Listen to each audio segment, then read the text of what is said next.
I was studying for the GMAT and I was like preparing to take the test. And our family was planning our annual December vacation. And I had to go online into this computer system and request the time off. And that was like, seems subtle, seems like nothing. And it hit me like, like those old cartoons. What was it like, I don't know, but there's like the anvil that like Yeah, drops on Wile Bugs E. Bunny or Coyote. yeah. That was me when it hit me that I was requesting permission for access to my own time. Today's guest is Jenn Trepeck. Jenn is a health coach, she's a podcaster, and also a business consultant. She's been recognized as one of Podcast Magazine's 40 Under 40, and really her passion for wellness is truly inspiring. In this episode, Jenn shares her transformative journey from being really an overscheduled student to a thriving entrepreneur. She is so busy, and you'll get to hear some of the things that she does.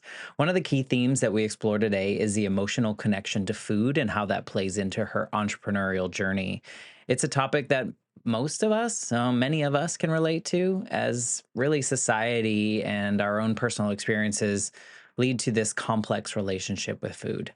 Jenn's insights allow us to understand the emotional bond with food from her own fresh perspective. Throughout the episode, we also discuss Jenn's journey to entrepreneurship and how she transitioned from being a diligent student to a really multi-venture entrepreneur. Despite the challenges and uncertainties that come with a shift in your life like this, her story reveals the satisfaction that can be found in living in the moment and embracing the learning that comes from every experience. Before we jump into this week's episode, I wanted to thank Tracy and Emily for sponsoring one episode every month. They do this through the Patreon feed, and I'm just so grateful that they believe in this journey and want to help cover some of the production costs and the things that come along with being a solo podcaster. So thank you to Tracy and Emily. If you are interested in directly supporting the show, you can head to patreon.com/the Life Shift podcast, and you can find all the information there on how you can do that. So without further ado, I'd like to introduce you to my friend, Jenn Trepeck. I'm Matt Gilhooly, and this is The Life Shift, candid conversations about the pivotal moments that have changed lives forever.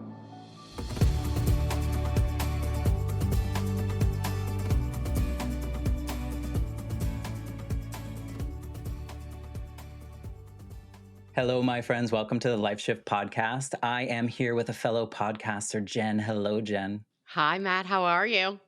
I'm so good and also nervous when I talk to other podcasters because you kind of just know, like, oh, Matt, you shouldn't be doing that. Oh, no. I love talking to other I'm the opposite. I'm like, now, like, we're people. It's like all the other things go out the window. Well, and your podcast is called Salad with a Side of Fries, It correct? is. Yes. It is all about nutrition and wellness, but for real life. And actually, Frank, the critic, is how we found each other. He described it as wellness without the weirdness. And I I was like like, that. yes. I know. I use it all the time now.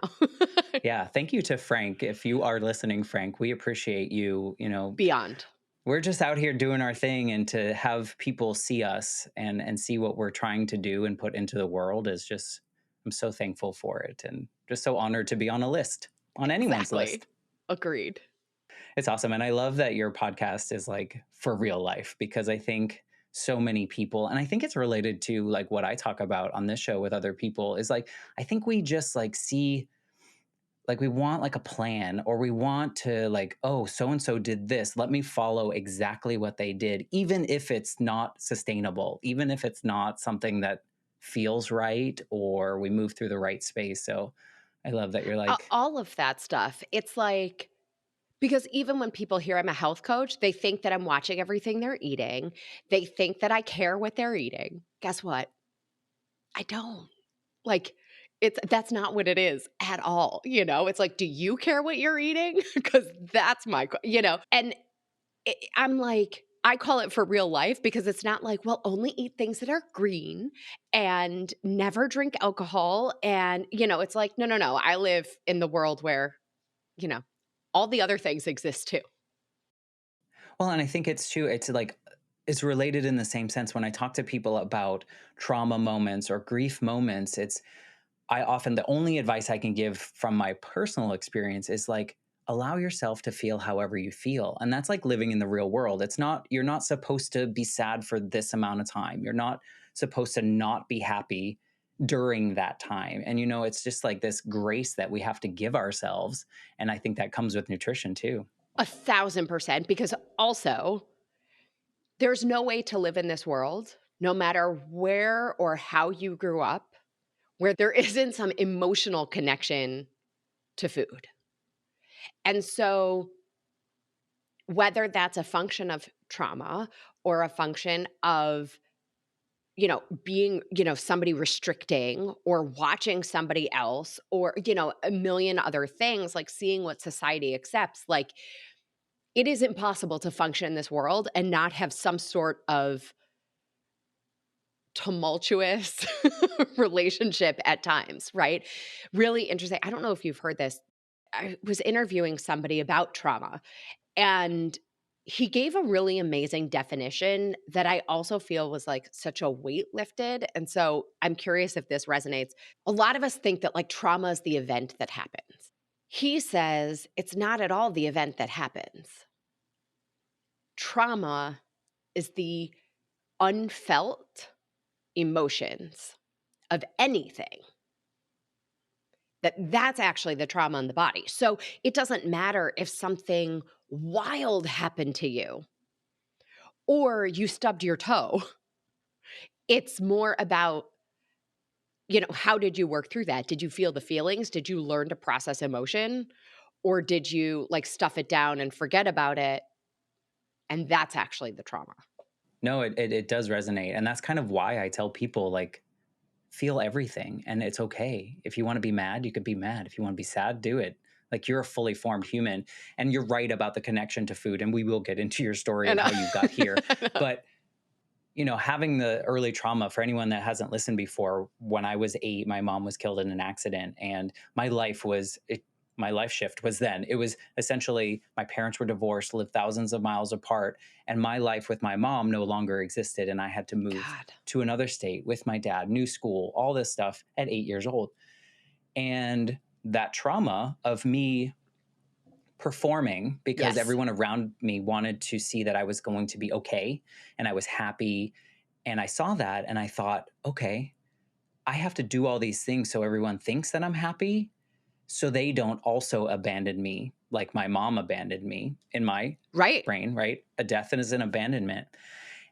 And that is why I became so controlled on what I did, which led to eating disorders and all those things that came along in that process, not even understanding that it was all based in the unprocessed emotions and the traumas and the control that I had to have on my life and the safe decisions that I made. But I could screw myself up over there because nobody knows But you. what I'm eating. Right. It's kind of like, so yeah, I would imagine that most people that have any kind of anything, they have some kind of attachment to food, whether that's good or bad. Yeah. I'm going to recommend a book, and I feel like you should reach out to this woman to be a guest on the show. Her name is Dr. Margaret Rutherford. Her book is called Perfectly Hidden Depression. And it's about how perfectionism is often a misdiagnosis, and it's a cover for depression. And that it's sort of because perfectionism is socially acceptable. Well, yeah, we were assigned that. Right. And there's all these pieces. And part of that is, not feeling those emotions. Right. And that even identifying that we have those emotions is somehow a failure, and that's not acceptable. And so we do the perfectionist performance. It resonates deeply, and I will certainly check out that book. I think I didn't realize all these things until I was 30, and I think that's what's so great about like just talking and therapy and things like that. But anyway, we went way down I know. on a I'm tangent. sorry. Such a rabbit hole. So good. I mean, I think it's important because so many people can relate to this. These are real human issues. But we want to talk about you. So maybe before we get into like painting your backstory, maybe you can just tell us a little bit about who you are right now even though it might give away a little bit. But tell us a That's little okay. bit about who you are in 2024. God, this is such a complicated question. I am an entrepreneur and a forever learner. Like, if I had to bottle it up, that's who I am. What that looks like these days is businesses in health and wellness. I have a couple ventures in health and wellness space. Podcasting. I have a couple ventures in the podcast industry. And I also own a property management company in New York City, which is sort of this other thing. And we'll get to how all these things fit together. But I am now in a place where every day I am throwing noodles at the wall and making it up. And I probably have never worked harder, but I've also never been happier. And okay with throwing noodles. I feel like Yes. I was conditioned to not throw the noodles. Like, you better know what you're doing before you do it. But to have the freedom to throw the noodles is like, are they gluten free? Right. If you want. Right. No, I think that's Yeah. fascinating. I mean, that's a lot. I think on a, if I go with my society's checklist mentality, that seems like a lot of jobs. But to hear you say, like, there's not a day that I don't, I mean, I'm sure there are days you don't love what you're doing. I Right. think there's sometimes, like, as a human, I think that happens. Right. But to know that you're genuinely passionate and happy with all the different ventures you have, that's like so foreign for a brain like mine. I think I always wanted this. I think it was sort of foreign. I knew it was possible. I didn't necessarily know how I was going to get there. And that's where, right, all these shifts happen that ultimately end up here. But like, We can't talk about it without talking right, about it. So right. maybe you All kind right. of paint the picture and lead us through kind of, I know we talk that, I love to talk about one life shift, but I think we all have these different moments in our lives that kind of put us on a new path and kind of venture us through there. So maybe you can paint the picture of who you were, who old Jen was. So I grew up in Michigan. I am a Midwesterner at heart. I grew up in the suburbs of Detroit. I have an older sister. My parents got divorced when I was 5. And I know I'm best friends with both of my parents. Like, I know them as such individual people that I'm like, oh, I get why you guys weren't married. Like, I can see why that Yeah. didn't work. I don't know why you guys thought it would, you know? So, They were probably following a path. right. And they dated in high school. And like back then, they got married right after college and, all of that. It was like high It was school a and college. checklist. And exactly. Growing up, it's funny. I don't know why this is coming to me in this moment, but there must be a reason. So I'll say it. It was like everybody thought I did things because my sister did them. So like she played piano, I played piano. She went to dance class, I went to dance class. But like there were certain things that I kept going with. Like she ended up hating dance. I loved it. It is so, but people, I think for a while I tried to fight for like my own identity in all of that. But people saw you as kind of just, oh, my older sister did it. She must not really love it. She just wants to fit in. Right. Right. And then, I did theater in high school. I was definitely that to some degree, like overscheduled, overly involved, conscientious student who, like, you know, did all the things, ticked all the boxes, right? Did you do it because you wanted to? Do you think, looking back, do you think you wanted to do all that, or I did you did. think you had to? My parents did not say, do any of these. I did it. I think I did it, and so they didn't have to say anything, but I don't even know that they would have, you Were you know? competitive in those spaces too? I did compete in dance for a little bit, But but it even in wasn't my like the sense favorite. of like, did you feel like I'm doing more than you, or I got the better part, or did you feel any of those senses? No. I never got the lead. That wasn't my right. I never got the lead, but I would create my value on, like, the production side, right? Like, I actually almost went to college for theater makeup and design because I, like, did all the makeup for the shows and learned from some of these like special effects makeup and some like really cool stuff from like professional makeup artists when I was in high school.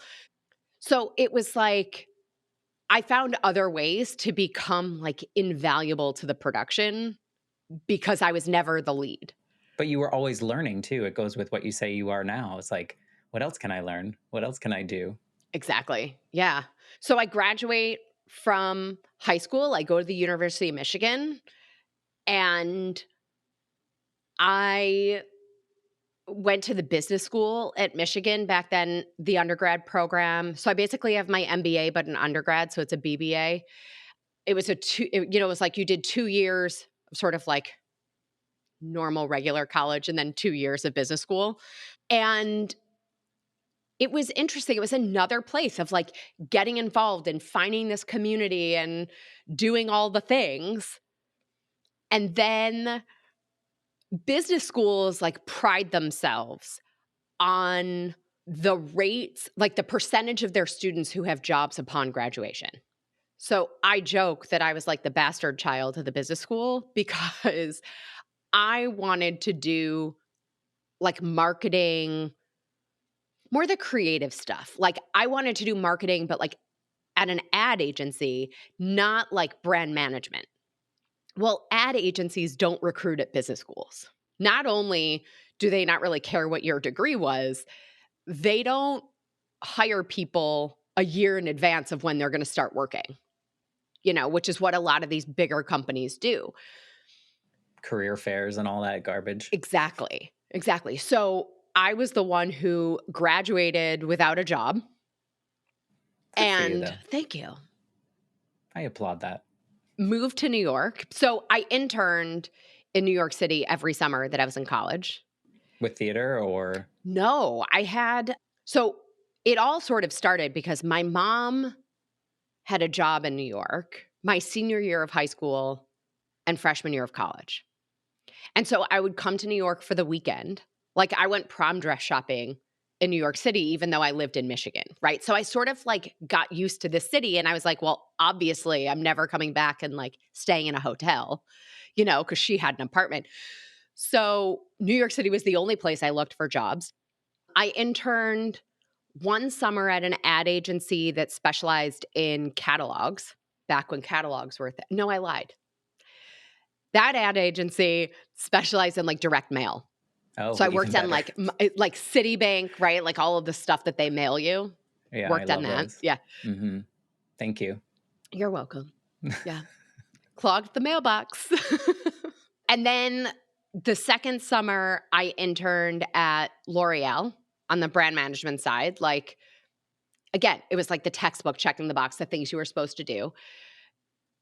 And I was like, I want to go back to the agency side.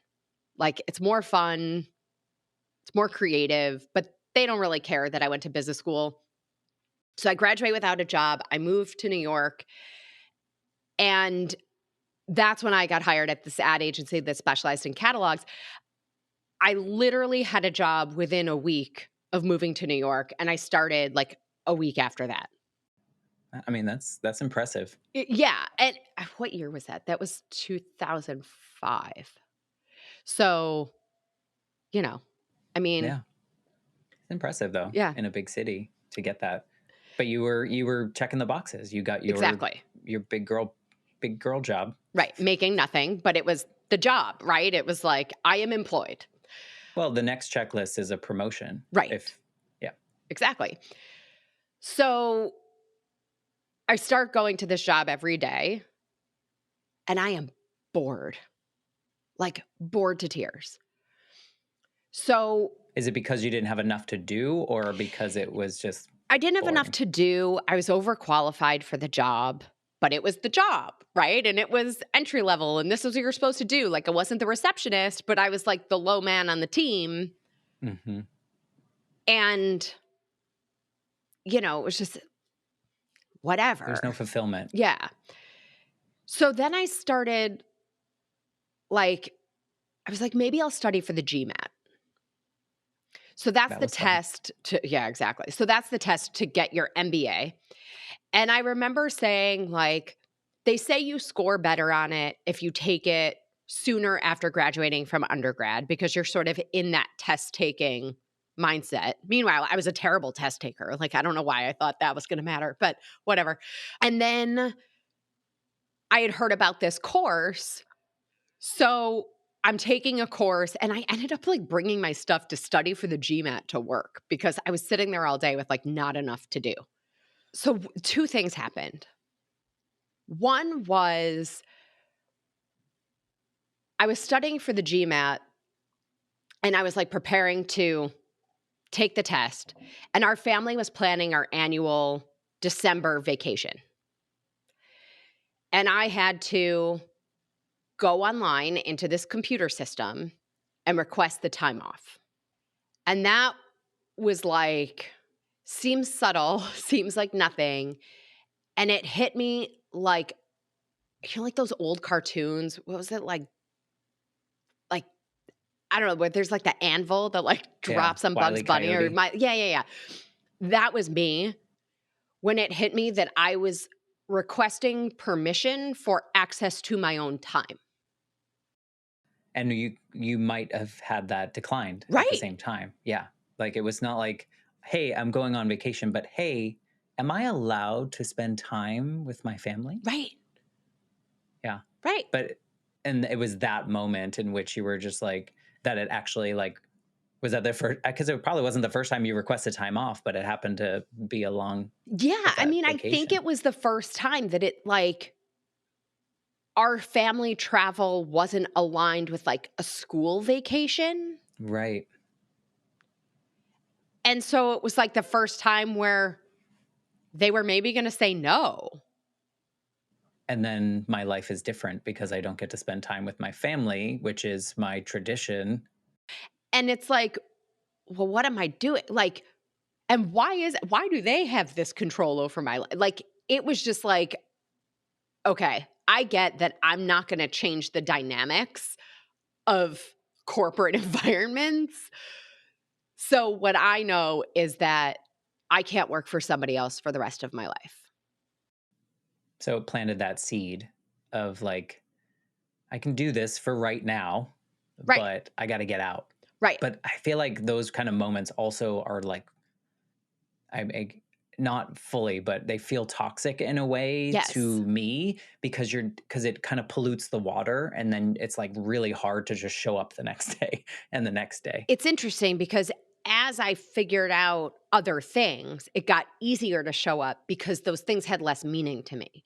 So, like, the drama was happening, but it wasn't happening to me. It was happening around me because I was focused on this other stuff.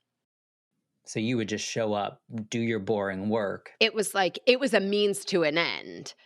And like, so that day I was like, okay, I don't know what I'm going to do. I just know I can't work for somebody else for the rest of my life.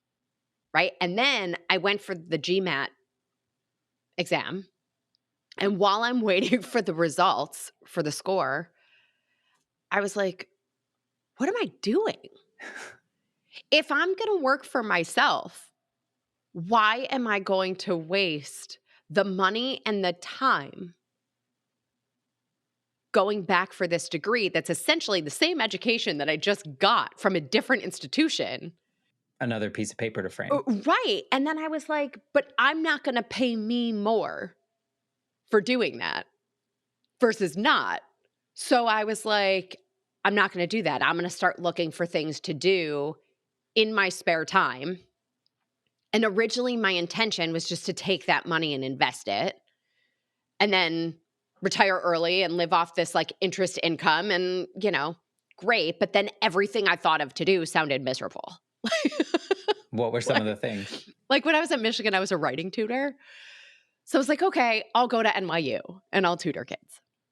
And then I was like, but logistically, let's say, Joe forgets he has a paper due. Now I'm up all night dealing with Joe and his paper, and I'm still supposed to be at work at 8 a.m. Like, not going to work. And so I was looking for things to do. Just to occupy your time or to try to find your exit route? Both. It was like occupy the time and make some extra money to invest it. And so I'm looking for things. And at the same time that all of this is happening, I have my own like weight management saga happening. And so essentially, backing up on the weight side, I sort of joke that I grew up the skinny one in a family of dieters. But like I said, I was also a dancer. So I think I was like very aware of my body. So when I started to gain weight between high school and college, I think I was more sensitive to it because of my like spatial awareness and body awareness from being a dancer. And then also I was like, okay, well, I know what to do because I watched my family do this my whole life, right? Like I thought I was going to be different. I thought I was going to like do the one diet, check the box and move on, even though everybody else like did every diet under the sun. And then of course, when the one diet didn't work, it was every diet under the sun, gaining and losing, living on that roller coaster, over and over. And then another life shift moment, I learned about the curriculum that I have since based my entire health coaching practice on. How did you come into that? It sort of functions from a little bit of like a franchise model of sorts. And so I was introduced to the parent company. And then because I was looking for things to do to make money in my spare time. And at first, when I learned, I was like, oh, no. I got my thing. I don't need whatever you have, right? And my thing was the crazy roller coaster. Right. Yeah. But I was like, more fun. I don't need whatever you have. And then I saw people who were following this, quote unquote program. I didn't even know, you know what I mean? And they were keeping the weight off. So that was one thing. And then there was this woman telling her story of removing like 150 pounds and keeping it off. And I am staring at this woman and I'm like, I don't see where 10 pounds could have been on her body. Like, she's telling me the equivalent of another human was attached to her, but it didn't add up. It didn't compute based on everything I knew. And I had a moment with myself that was like, Jennifer, like, they know something you don't know. Because with everything you know, that doesn't make any sense. Hmm. And so I worked with a coach. I followed the program. I learned the education. It completely changed my life. So that light bulb moment was really seeing that person tell their story of Totally. like, and then the fact that like, it was like, wait, are you lying? Like, Right. this doesn't make sense. With all that I know, I've been on all these roller coasters. There's Right. no possible way you could do that. But it was like, it was one of those things of like, I was ready to hear it. I was ready to figure out Right moment, right time. What they were doing that was different that created that, because nothing I knew created that. And you hadn't seen it growing up either because you were Right. in this family of dieters that were doing the one thing that maybe we all assumed in that time period was what everyone did. Like, this is just what you do. This is just diet culture. Right. And I grew up, like, there isn't a diet out there that like I haven't done, my family hasn't done. We don't know somebody who's done it. And like every fad diet was in our pantry. So when I saw this woman, I was like, it does not compute in my brain. Like, what about this? So working with a coach, I mean, it completely changed my life. Like, the only thing that allowed me to say I kicked my food issues, because I call it the nutrition education we're all supposed to know and nobody ever taught us. And it's not the food pyramid, right?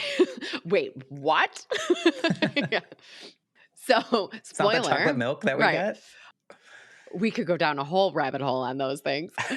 And so it was one of those where I was like, everybody deserves this information. Why isn't this what we learned? Where did that food pyramid come from? And so I was like, okay, this is my thing. This is what I'm going to do outside of my full-time job. And it felt right. Yes. It was the thing that I had enough interest and passion for to do on top of a full-time job, compared to like writing, like being a writing tutor. Yeah. But I think there's something valuable too when we are searching for these like side gig things, when we really have to believe in them to want to continue through them. And so, like, it's not like you were like, oh, well, guess what? Here is the South Beach diet, Right. and we're going to sell this. Like it Right. was like, this is real information that's worked for me. It's clearly worked for this other person that blew my mind. I could do this because I want to help other people because I know how it sucks to be in this cycle. Exactly. So, I mean, leaning into that though, I mean, that seems like it would be your dream. Yeah. And so I started working with clients, going, I went to like every training and seminar and workshop. I read every book I could get my hands on. Like, I had a few friends, like, I'm sure I was insufferable for a while because it was like, it was all I could think about. And I like it was so unbelievable to me, everything that I was learning compared to what we were taught, you know? So I built my practice nights and weekends from late 2007 to July of 2019. Wow. That's a long time. A long time. And there were times where I would do more with it and less with it, depending on what was happening in my day job. And I switched day jobs a couple times over those years. So this was just a side hustle for 12 years or so. 100%. Wow. I know. Like, and this was before, right? Think about it. Like 2007, it was before side hustles were a thing. It was before health coaching was as much of a thing as it is now. My friends at the time were like, "Why can't you go to the bar? Like, what do you have going on?" But you were feeding your soul Right. as well as, helping other people. It's surprising to me. And the reason I was like 12 years, it almost seems like, why didn't you leave the other thing sooner and build it full time? Was there? This is where life is real, right? Like, it is not uncommon for our energy to go with the money. I have chills as I'm saying it. Like, I was making a lot of money in these day jobs that I had. And I still am, but at the time, right? Single, no kids. Why not keep doing both and keep collecting until or unless doing both becomes unsustainable? Yeah, because we were taught the more money you have, the better your Right. life is.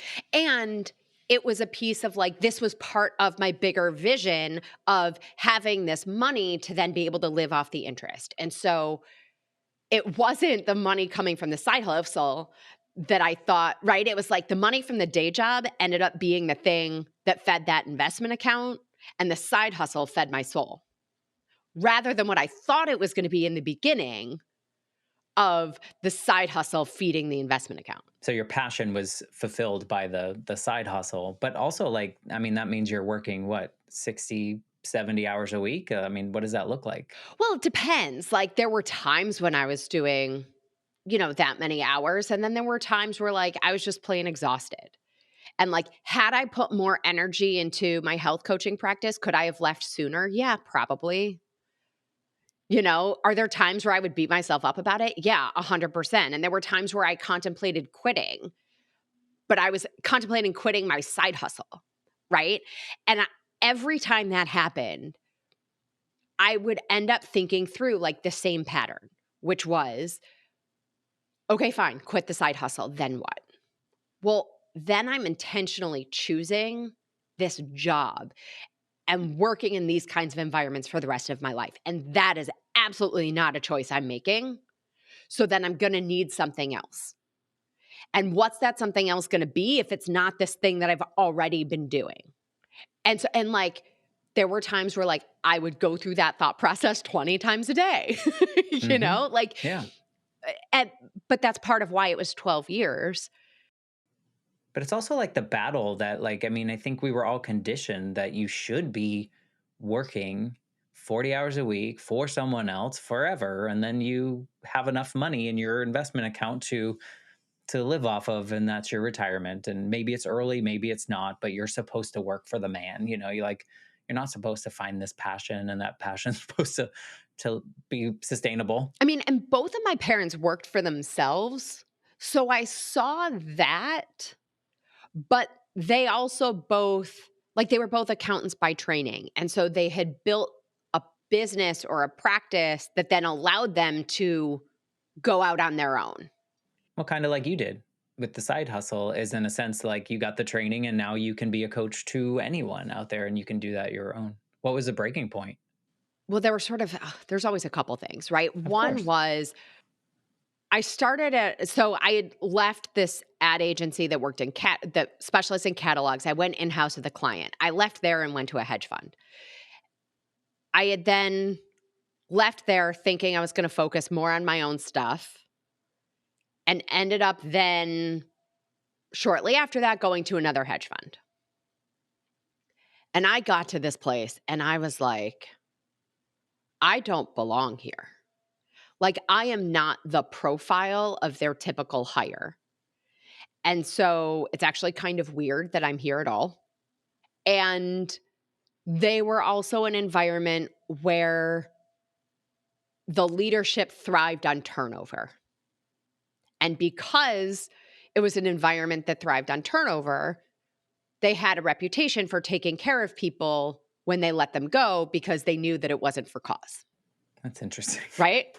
So I was like, It's a weird business model. whatever. It's not the business model, but it's like the thing you do so that those things don't hurt the business model.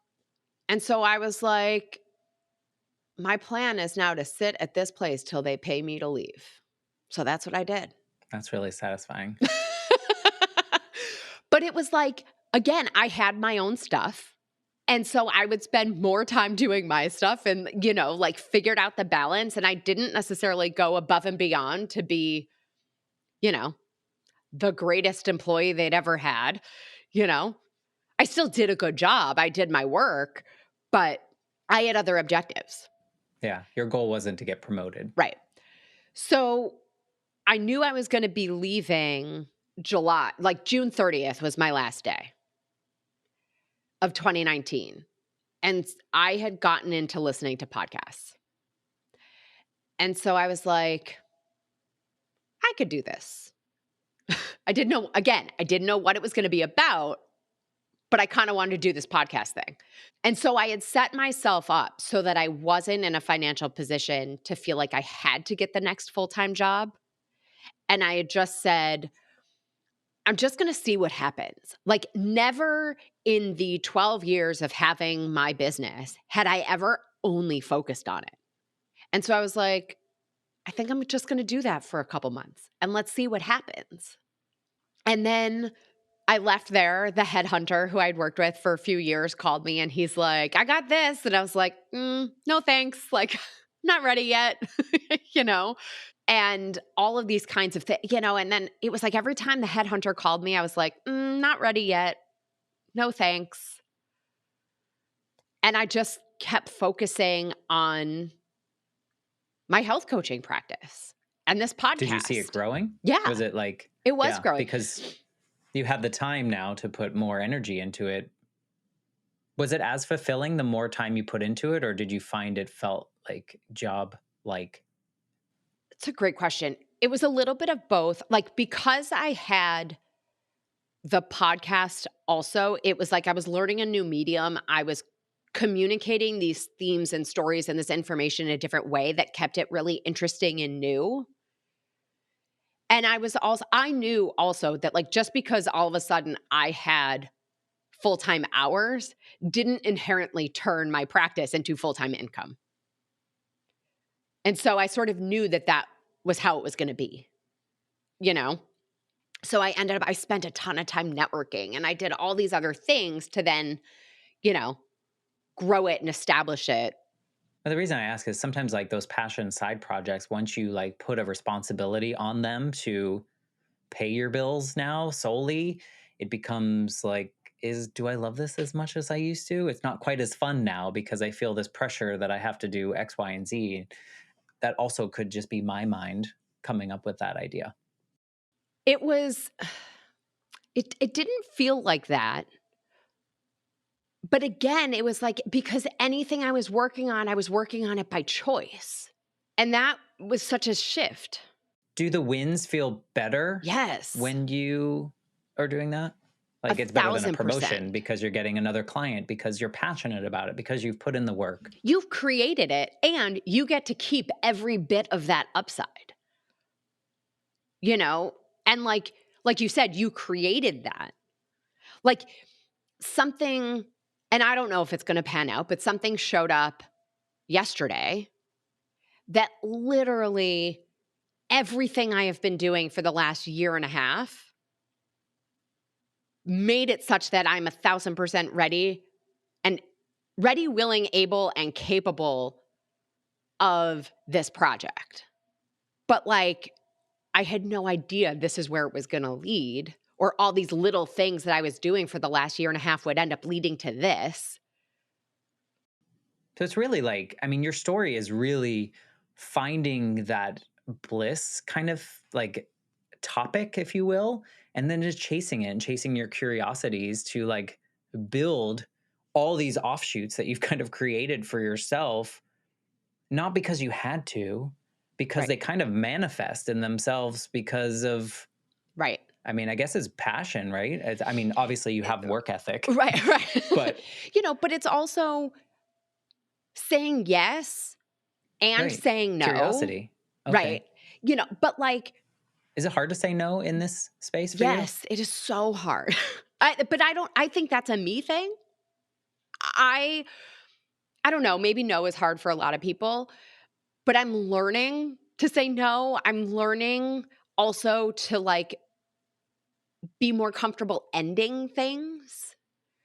Like I have to continuously remind myself that I made up the rules. I can change the rules. Like I made up the deadline. I can change the deadline if I'm stressed out. Like, there are certain things where it can be really easy to recreate the old work patterns in your own business because that's what we learned is what work looks like or what quote unquote success looks like. Yeah. We've seen it in every movie Right. And growing up. so right. So like I have to remind myself like, oh, I didn't publish the article on Monday. Like I made up that the article gets published on Monday. Like Right.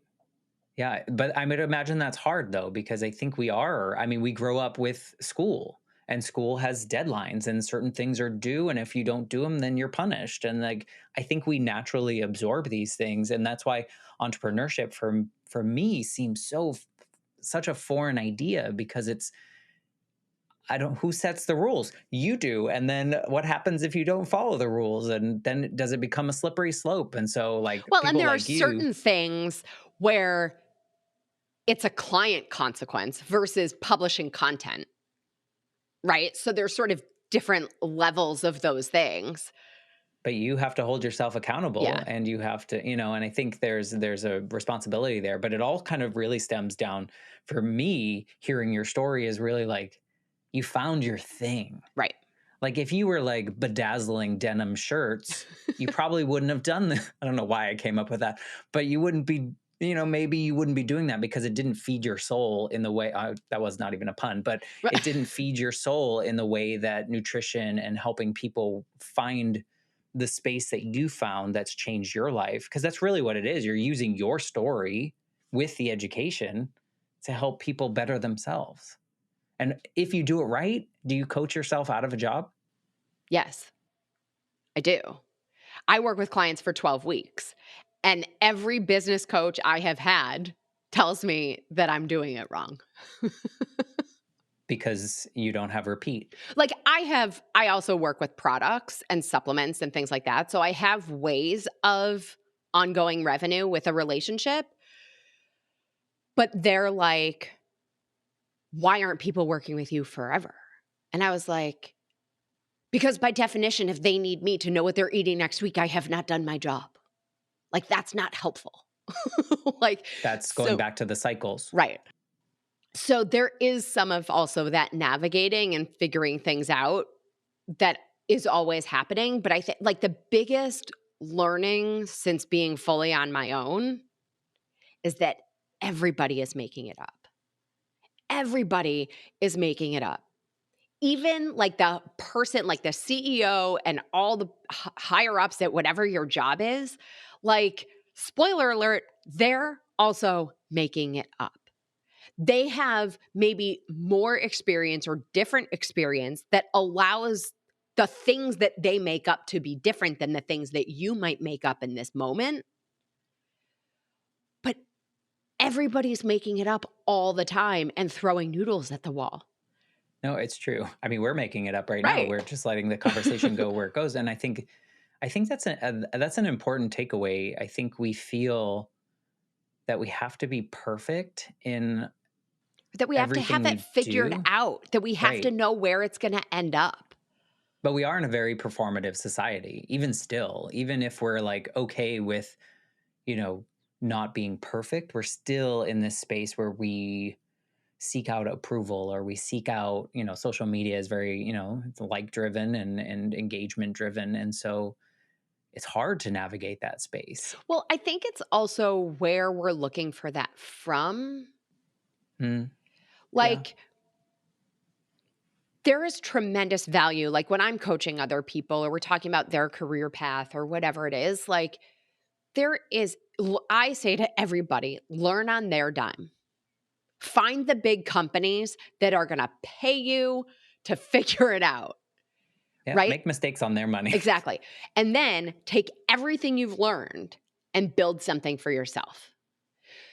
It is infinitely harder, and I see it happening a lot with Gen Z, right? They want to start immediately doing it for themselves. But there's so much value in the learning without the same consequence as like the desperation almost that we were talking about before of like, but what if this doesn't work? What am I going to do?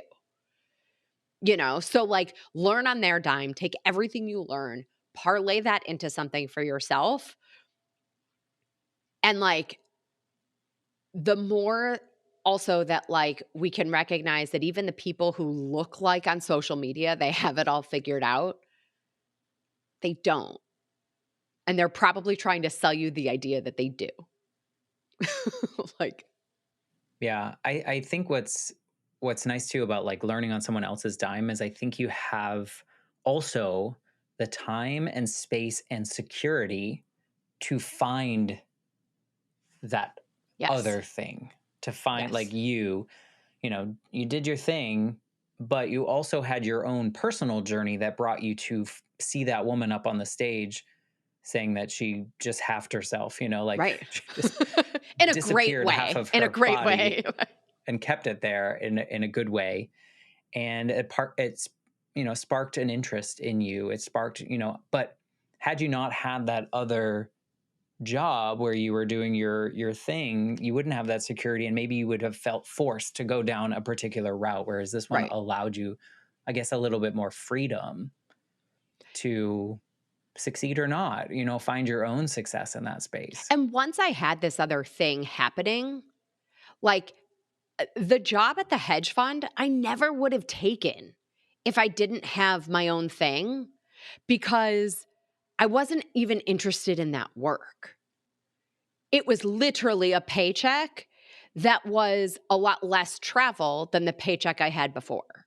So, like when I was producing photo shoots and trying to start my side hustle, it was really hard. Like I wasn't adept at like how to keep things going when I left town for almost a month, or had all this other stuff going on. So when this other job fell in my lap, or came up, I was like, I think I could get to where I want to go.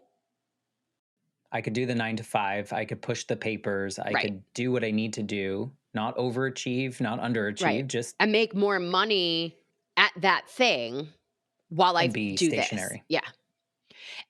And like, it's all the making it up. It's all of the let's try this. I'm going to choose this for now. And that was the other thing. Like, even another, like, sort of aha moment for myself was when that headhunter would call me. And I was like, not right now. I never made a definitive choice to never get that next job.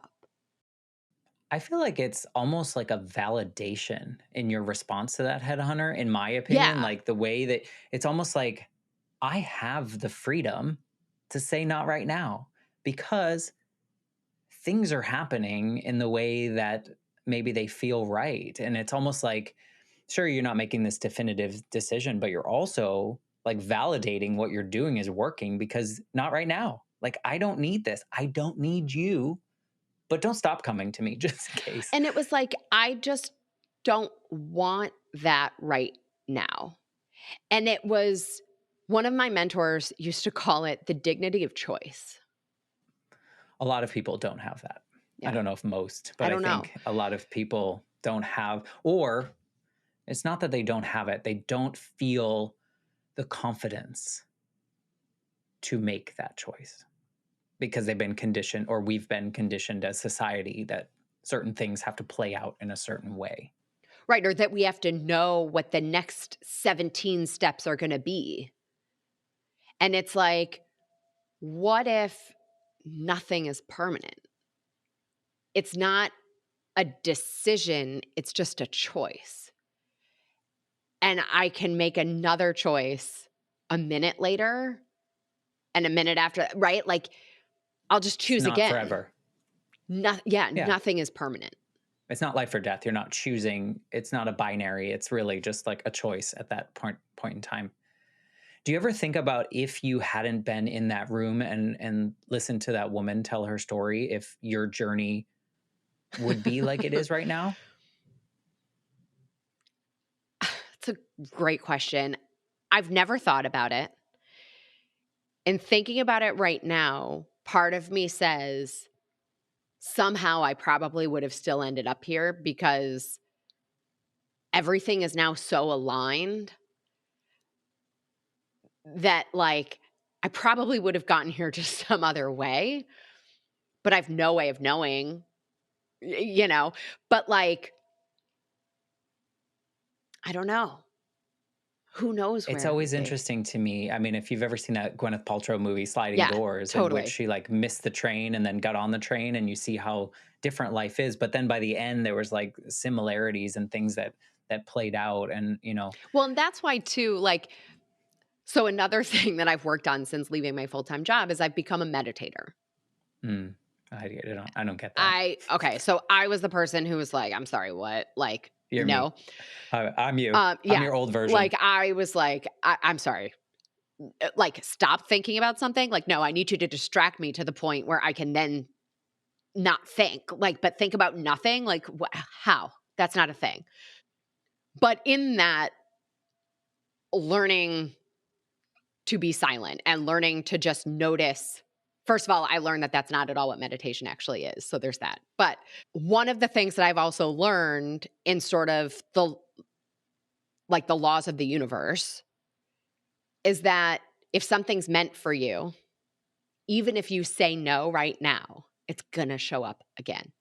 Because if it's meant for you and that's what's supposed to be, it's going to continue to be presented. And so that's also part of my learning to say no.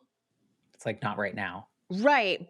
But also, like, so for example, like there was a speaking opportunity. It was an unpaid thing. There was potential for exposure and whatever. And it was going to be like the day that I had to leave town to go to a conference. And it was like, why am I bending over backwards to make that happen? Like, I can say no and it's okay. Like, there's sort of that, a lot of times not saying no is like that fear of, like, What could have what, been? right, exactly. And so I think part of what I'm learning now is like, I can say no because if exposure to that audience or those people or whatever it is what's needed or meant for me, like it's going to show up again somewhere else. Fair. Yeah. I think it takes a little bit to get to that space 1,000%. Oh my to God. understand Yeah. that. Yeah. Especially if you are like type A, or you're very like regimented and like everything has its answer and purpose, that it's like, I "Ugh." used to be, so my therapist would tell you, I used to be so bad with loose ends. Like, I needed answers. I needed, like type A perfectionist, doing all the things, it. And now, I mean, I still identify as those things with a different kind of execution. And a little bit more loose ends, and those are okay because eventually they will tie, right? Because if it's meant to happen, those ends will be tied up. And it'll all end up clear at some point. And if right now it feels fun to do it, then I'll do it because it feels fun to do it right now. Good for you. Yeah. Well, I wonder if you could go back to the version of Jen when she was like putting in the PTO time and was like, "What the hell? Why am I asking for my own time?" Is there anything that this version of you with noodles on the wall would want to say to her? So uh, just do it. Just keep asking questions, keep following that gut instinct. Trust yourself Yeah. because it's all going to play out. Yeah. The universe is going to provide, and you're doing amazing things. And I don't know that I could keep up with all the things that you're doing, but It good sounds on like a you. lot more on the day to day. Well, It yeah, depends on any moment was, what I'm working on, but but it's that's what keeps impressive, it fun. and yeah, and I love that you found this space and you were in the right room at the right time to hear the right message that sparked your interest enough to be like, look, I'm going to ride this full-time job for a while, and I'm going to figure out this other stuff. So now Right. you can make as much spaghetti as you want, and you could throw it wherever you want to. Gluten free or not. I have to have gluten-free, but I don't like spaghetti anyway, so it's fine. Perfect. If people want to like get in your orbit, you have so much going on. What's like the best way to connect with you and find you and be a part of your world? Yeah. A salad with a side of fries.com. I actually have a little downloadable, it's not what to eat, it's how to eat that you can get there. But yeah, that puts you in my little orbit. And, all social media, I'm at Jenn Trepeck, JennTrepeck. And of course, my podcast is Salad with a Side of Fries. So Well, I will link to all those places in the show notes so people can connect with you. And I'm excited to start listening. For those of you, if you made it all the way to the end, I don't do any research before I have these conversations because I really want them to just unfold in the way that they do. So thank you for playing along, Jen. I appreciate thank you. you, Matt. Such a great chat. Thank you. If you are listening and maybe something that Jen said, maybe you know someone in your life that's kind of just following the quote unquote rules that were put out for them, and maybe something that Jen said would inspire those people, we'd love it if you share this episode with them. Do that, be a good friend. And for the rest of you, I will be back next week with a brand new episode of the Life Shift podcast. Thanks again, Jen. Thank you.